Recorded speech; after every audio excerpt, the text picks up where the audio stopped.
coming back to Dana-Farber as president was like coming full circle for me.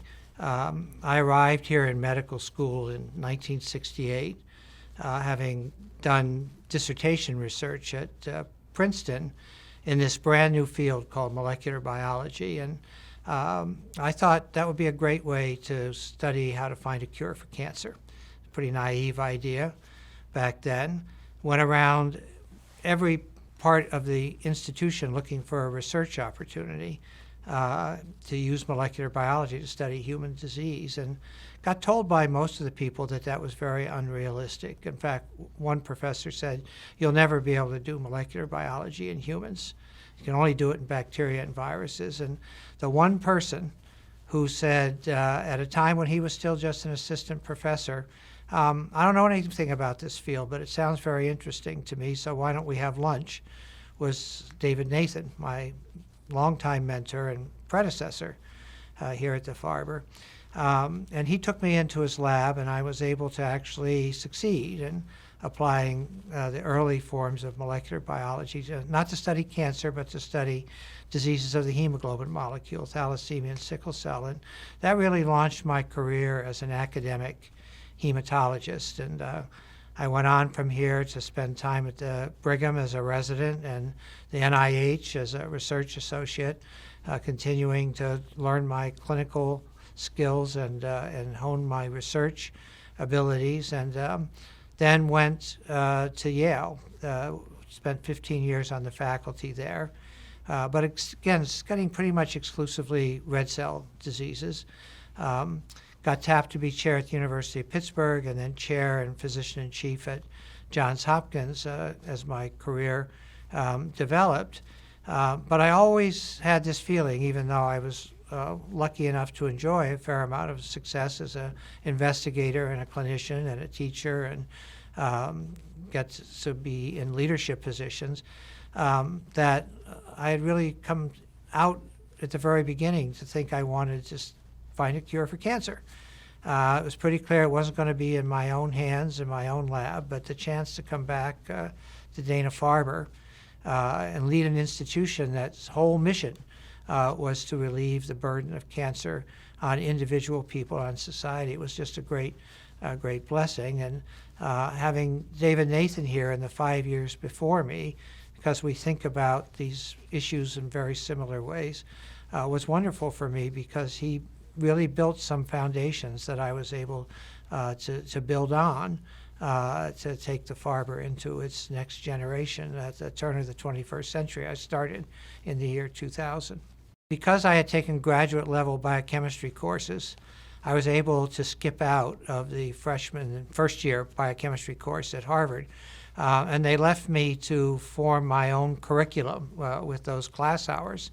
So having heard about Dr. Sidney Farber and this work on this new drug, methotrexate, that he was using to treat leukemia patients, I thought I'd set up a course with him, and he took me in as a one-on-one course that I took for the entire first semester of my time here at Dana-Farber. And I learned a tremendous amount about his passion. There was no Dana-Farber then. It was something called the Children's Cancer Research Foundation that he led. It was part of Children's Hospital.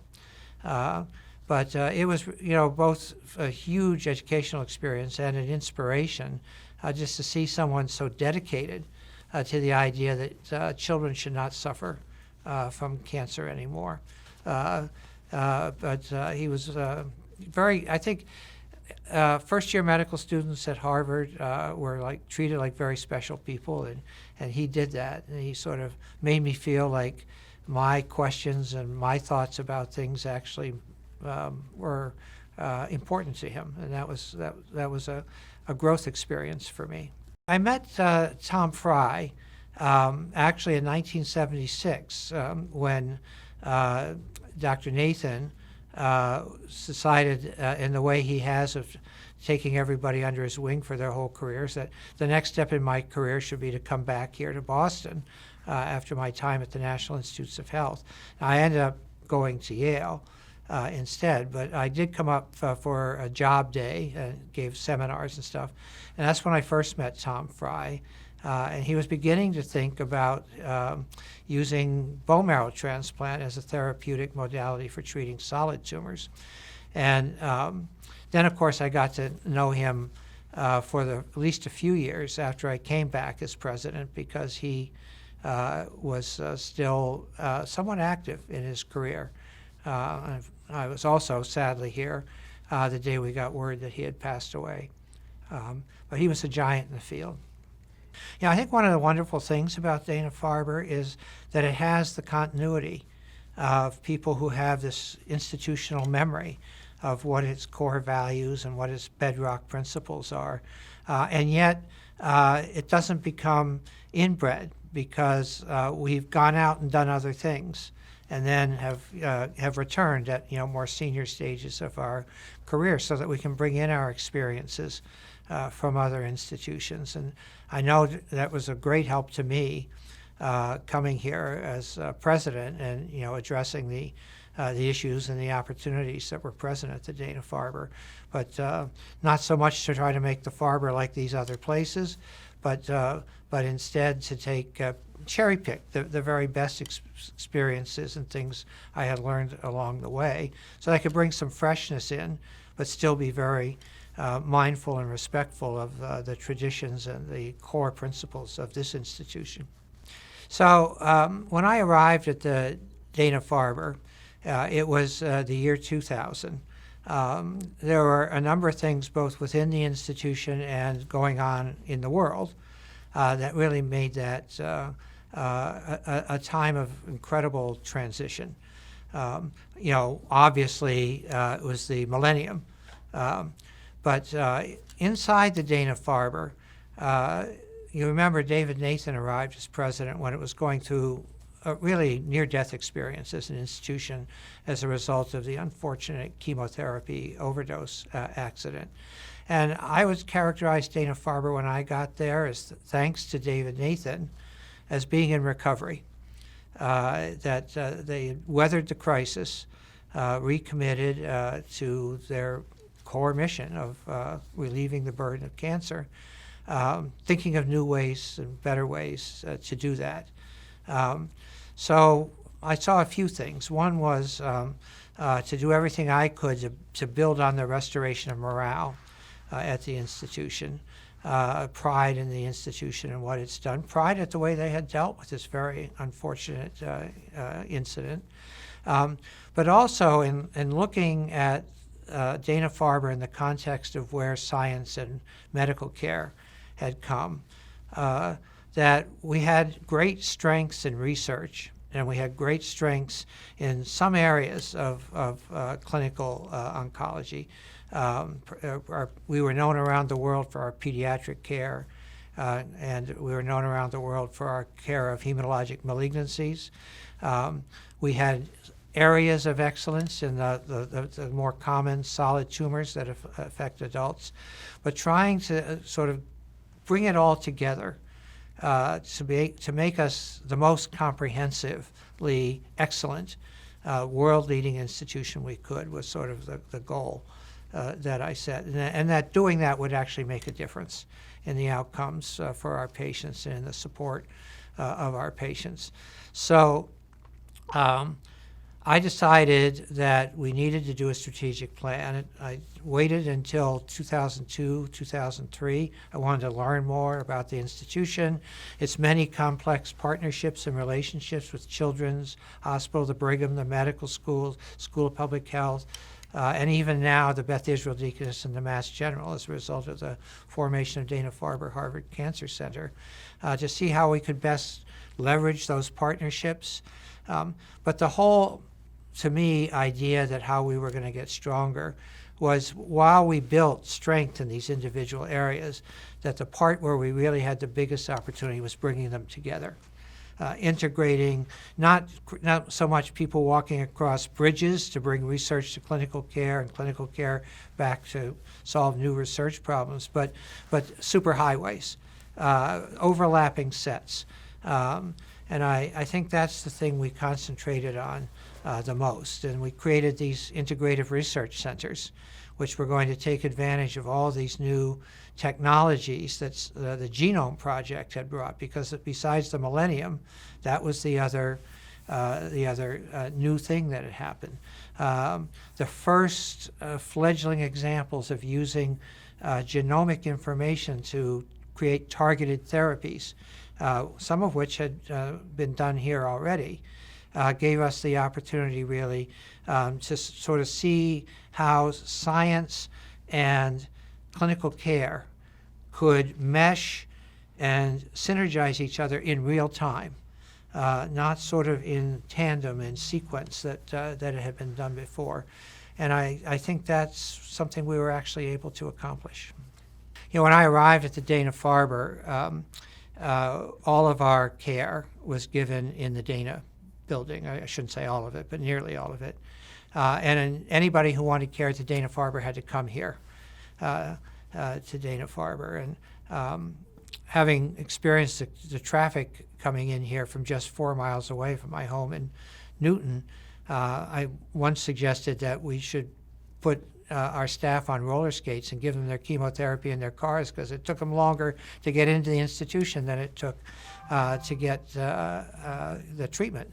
And so it was becoming apparent that within the first 2 years that we were attracting more and more patients. And the capacity we had to provide space to care for those patients, to provide scheduling times for those patients, was going to get overwhelmed. So partway through the execution of our 2003-2004 strategic plan, we decided to do an addendum to it, which really focused on moving more of our care out into the community, to develop what we originally called satellites, we now call our community practices, and that we needed to expand our physical plant here. We had one plot of land left, and that was on the corner of Brookline Avenue and Jimmy Fund Way. We had our population sciences group there. But thankfully, we have a wonderful board, and even though financial times were tight, they agreed that we should go ahead and do this. And there was a lot of debate, so we used that last plot of land for a research building, a mixed-use building, a purely clinical building. And at the end of the day, we decided that our practice was going to be growing and growing, and that we needed to use all that space to really give patients the kind of experience that they had a right to expect from us. And we involved the patients in the design of the building. One of my favorite stories is attending a meeting where we were going to do the final selection of our architect. That come down to 2 finalists, one from Boston, which would have had many advantages, and one from Washington, D.C. And going in, our facilities group and most of us thought that the plan that the Boston architects would put forward was going to be the one we selected. We had a number of patients who have been involved in all the planning so far, listened to the presentations, and they vetoed the Boston architect, and felt that for what they thought coming here for care should be like, that the other architect would do a better job. And so we went along with that, and proved to be exactly the right decision. That group of architects were very responsive, listened to the patients, and the patients would tell us things that actually saved us money. I can remember vividly two things. One is they looked at a lot of the interior wall coverings and said, we don't need anything that fancy. Something just as nice appearing. It doesn't have to look that rich. And then the other was that our group so focused on the patient experience that in allocating space in the eyes of our patients and families, we weren't allocating enough space to the staff for their function. And they said, we want the staff to be happy because the happier the staff is, the happier they'll be in taking care of us and the better our experience will be. So it was, to me, just a wonderful experience to be involved in getting that building up. And, as we did that, our sort of concept of the best way to provide care for patients, I think evolved. And it evolved in this sense that, like many institutions, we talked about patient-centered care. Thanks to our patient family advisory councils, who are very active in all these processes as well, we've come to think of our institution as being involved in patient-partnered care and in patient-partnered leadership of the institution.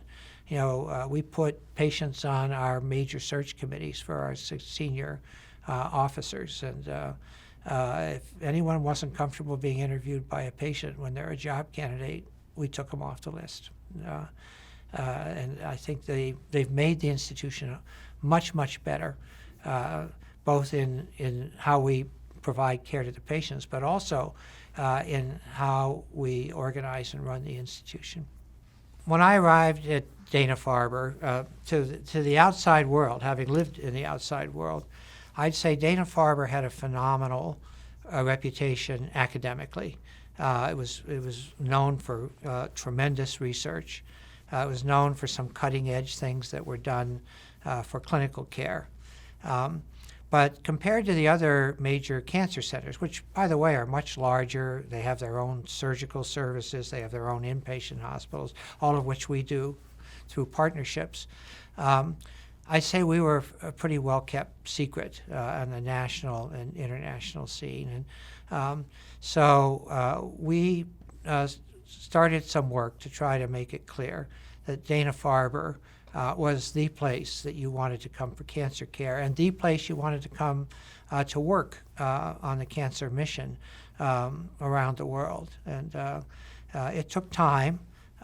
We were not involved in the U.S. News and World Report rankings, for example. I think just getting re-involved when I got here. And we've been able to stay in the top 5 of that consistently. I think we might be even higher if it weren't for these different technical measurements because of our not having some of these services under our own roof. And number 1 or number 2 usually in pediatrics. And we tried to make the point that there is no other cancer center in this country that's ranked in the top 5 in both pediatric and adult care. And of course, we've been number 1 in New England for many years. And we tried to build out from being known as a best regional cancer center to being known as among the best cancer centers nationwide and worldwide for our care as well as for our cutting-edge research, where I think we had always had that respect. One of the really pleasant surprises for me when I got here, I had been a department chair, very large departments. In fact, my department at Johns Hopkins had more faculty than the number of faculty that were at Dana-Farber when I got here. But becoming a hospital president, and particularly a hospital that relied very heavily on fundraising, those were new areas for me to sort of learn on the fly. And I felt like a rookie being thrown into the starting quarterback position. And one of the wonderful things, though, about Dana-Farber is the Jimmy Fund. Yes, we raise considerable amounts of money from people who make very, very big donations, from people who have the means to be wealthy philanthropists, and they've been wonderful to us and our mission. But the other dimension of our fundraising is we do so much at the grassroots because of the Jimmy Fund and the very special place that the Jimmy Fund has in this community. The ties with the Boston Red Sox. One of my favorite memories is sitting at a meeting we had in lunch with Dom DiMaggio, Johnny Pesky, and Bobby Dorr, Unfortunately, Ted Williams, was quite ill at the time, wasn't up here, but reminiscing about the early days of the Jimmy Fund. And one of the things I thought is, at least sitting down with them, I wasn't that much shorter than they were. Wishing I could have played baseball in the 40s and 50s. But that's just indicative of how much we mean to the community as Dana-Farber, and how much trust they put in us. And being out there and being able to be part of the Jimmy Fund Marathon Walk, or riding in the PMC, these things gave me a chance to actually hear from people who are most affected by the work that we do. And I dreaded the thought when I came here that I was going to be a fundraiser. I didn't think I'd be any good at it. And I ended up really particularly loving being part of those events, and meeting with the friends, and meeting with our visiting committees, and hearing the stories about people's experiences of getting care here, and their hope. Their hope that what they were doing for us was going to cause us to do something for the world, which was to cure cancer. And I constantly, in talking to our leadership group, used to remind people that we had this very, very sacred trust. And I'm very proud of the way the whole institution rose to every occasion to honor that trust. Without wanting to dishonor or disrespect anybody that I wouldn't be able to include in a relatively short discussion, there were some people who I just found really key. Our entire executive management group. Dorothy Pui, who was a brilliant chief financial officer as I got here. I eventually made her the executive vice president because she was so good at strategy and at things about building our workforce. And we had very complementary backgrounds and worked very closely together. Jim Conway, when I first got here, had been so much of a force in helping us get through the era of the chemotherapy overdose, and such a focus on quality and safety of our care. I learned a tremendous amount from him. I learned from people like Steve Singer and Richard Bosky and Pat Reed-Ponte, Ann Gross, Jim Griffin, all people in different areas. Sue Peresky, I used to dress, our head of our development, I used to joke was the best boss I ever had, because she could get my time whenever she needed it. And I learned a lot about working with donors and at all these different levels of donation, from the grassroots up to the billionaires. I don't think there's anybody at the Farber I ever met that I didn't learn something from. As I sort of reflect back on my time as president here, I think there's a couple things that I feel particularly good about. When I stepped down as president, I gave myself a grade, incomplete, because we still have so much work to do. But I think rather than any single advance in any single form of cancer, I think the thing I'm most proud of is that Dana-Farber led the way comprehensively in bringing new therapies into practice that are improving the outcomes for patients. I think through the Dana-Farber Harvard Cancer Center, in the 5 years from 2011 to 16, which is one of our grant renewal cycles, 37 of the 79 new drugs that have been approved by the FDA had Dana-Farber's fingerprints heavily on them. Covered a number of different areas of cancer, but they really built on the things that we had put together in our strategic plan, which was applying these new technologies, genomics and targeted therapies, and the emerging field during, I'd say, the last 10 years of my time here of immunotherapy. Breakthrough work that have been done by people like Gordon Freeman and Arlene Sharp in identifying these so-called checkpoints and checkpoint inhibitor development.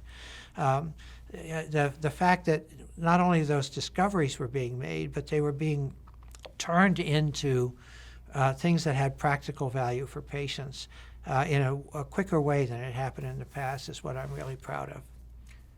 During my whole academic career, I've always felt that there were some wonderful things about the culture that we work in, the level of excellence, the dedication people have. I used to tell my siblings who work in fields outside of medicine that and have management jobs, that one thing I never had to worry about was anyone's work ethic. Everybody worked incredibly hard. They're extremely bright people, but the environment was tough, and it wasn't an environment that had evolved that was good for all of the people and all of the different kinds of talents that we wanted. And so when I was at Johns Hopkins, we started something called Goal 5, which was to create a stimulating and yet nurturing environment in which people would work. And there would be all members of our community, faculty, staff, learners, patients, their families and loved ones. So as I got to Dana-Farber, I saw some other things that resembled my experience at Johns Hopkins, where I saw this incredibly good things about the culture, the talent people brought to it, the dedication, the commitment to the mission, what I like to call a relentless pursuit of excellence. But I also saw the same things that made the environment tough for many people. A kind of meritocracy that where the criteria were skewed to males, for example, where there weren't enough opportunities for minority groups to come in. So I thought that part of our strategic plan really, and part of our core values really should emphasize that we wanted this to be the best place to work, regardless of what kind of work and what kind of talents and commitments you were bringing to the institution. So one of our core values was compassion, which you'll find in many hospital lists of core values. But our core values say compassion for those in our care and for one another. And that's the sort of working environment goal that we put a lot of effort into, including starting the Office of Faculty Development, for example, and the Committee on the Status of Women Faculty and Minority Faculty. I think, although I got fond of calling this the special sauce, and a lot of people thought that meant the connection between clinical care and research, to me it meant the connection among all the different stakeholders and constituencies that we had at Dana-Farber, whether it be patients, parking lot attendants, the first people you often meet as a patient are receptionists, are people who work on the telephone lines, all the different healthcare professions that are represented here, our management and executive teams, that we needed much more interaction among those. And again, focuses on the interconnections and the relationships that create, I think, synergies and allow us to punch way above our weight. It was always a great day for me when we did our service awards, because I got to see these people I bump into and say, I didn't realize you've been here for 30 years, and it gives you that institutional memory and reminds us of where we've been, which is always one of the things that guides you as to where you should be going in the future. But I have to confess that what I loved the most about those award ceremonies was Deb Hicks, our SVP for Human Resources, always decided that she would do, like every 5 years, what happened in the world. And one of them was always the Super Bowls, and she wasted no effort in trying to stump me on Super Bowl trivia, and she never managed to do it. So that's my greatest accomplishment at Dana-Farber. One of the most memorable experiences I have as president of Dana-Farber was involvement with the PanMass Challenge. and with Billy Starr and his team. There's nothing like the PMC anywhere else in the world of fundraising. There are imitators and copiers, but it's a unique, and I've often said that they've contributed so much in money, but also in the number of wonderful people who attach themselves to Dana-Farber, that when the history of curing cancer is written, on the first page of that book will be the PMC. And the literally thousands and thousands of people who have contributed to making it such a phenomenal fundraising event. I used to, before I started riding, I used to go to the kickoff out in Sturbridge, and I come home and tell Peggy it's like taking an endorphin bath. You just feel so good coming back from that, and you have such a sense that people are relying on us to do great things. So, you know, it's just incredible to think that within a fairly short time, the PMC, whose first gift I think was like $5,000 or $10,000, is going to reach $1 billion in total fundraising. I mean, that's incredible legacy for the organization and for Billy, who was the inspiration behind it. You know, I decided that age 70, which would have been during my 16th year here, would be a good age for me to step down. I kind of looked around at all my forebearers, and they all had very nice professional careers, but I began to notice that at around age 70, they kind of were leveling off, or beginning to slip a little bit, and I didn't want that to happen to this institution. And I felt that even though I think we had a good run for those 16 years, that it's always got to think about when it's time for a fresh perspective, fresh leadership. So I gave the board about what turned out to be about 18 months' notice to find a successor, and I was just hoping it would be someone who would really adhere to the core values of the institution. So clearly someone accomplished enough that they would be able to be very effective and visible leaders. And I think they did a great job, our board, in picking Laurie Glimcher. Laurie I had encountered in different professional meetings and academically over the years, but had not had a lot of chance to work with her closely. But I've been very happy to see how she's taken over the institution and guided it through some very challenging times, including the pandemic. It's never easy to leave a role like it's so involving, like the presidency of Dana-Farber. It was so fulfilling, and to sort of become a spectator on the side, maybe contributing where you can. And of course, Dana-Farber, like the rest of the world, experienced some incredibly tumultuous times after I stepped down. The first was the crisis around CMS and whether they were going to continue to understand that we really were a full functioning hospital despite our unique structure. And the institution came through that the way I saw us coming through the other crises we'd experienced, like the financial collapse in 2008 that affected us so profoundly, like 9/11, which was a huge potential morale destroyer. The way people always pulled together around those times, and I thought, Laurie kept a very steady hand during those things, kept us focused on our work, what our primary reason for being here was, even while we dealt with these things that we sort of had to keep our eye on the ball, and that's how I felt we needed to deal with the crises that happened during my time. And I thought she and the leadership team actually brought through Dana-Farber stronger than it had been going in, and that sense of connectedness that I think is so special about Dana-Farber, I think has been a huge advantage for us compared to what some other institutions are facing.